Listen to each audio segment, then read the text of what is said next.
আসসালামু আলাইকুম এভরিওয়ান। এখন রান্না করছি তেলাপিয়া মাছ। ভালোভাবে মাছটা ক্লিন করে নিয়েছি। তারপর হাফ চামচ হলুদ, হাফ চামচ গুঁড়া মরিচ, হাফ চামচ ধনে, হাফ চামচ জিরা, স্বাদ মতো লবণ দিয়ে ম্যারিনেট করে মাছটাকে আমি ফ্রাই করে নিয়েছি।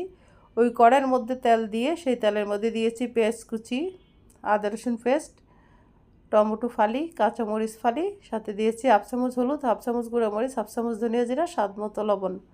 হাফ চামচের চেয়েও কম গুঁড়ামরিচটা খুবই কম দিয়েছি, কারণ গরমের মধ্যে যত লাইট খাবার খাওয়া যায় ততই শান্তি। মশলাটা ভালোভাবে কষানো হয়ে গিয়েছে, তেলটাও ভরে উঠে আসছে। তারপরে পরিমাণ মতো একটু পানি দিয়ে দিয়েছি একবারই। সাথে এখন দিয়ে দিচ্ছি ফ্রাই করা তেলাপিয়া মাছগুলি।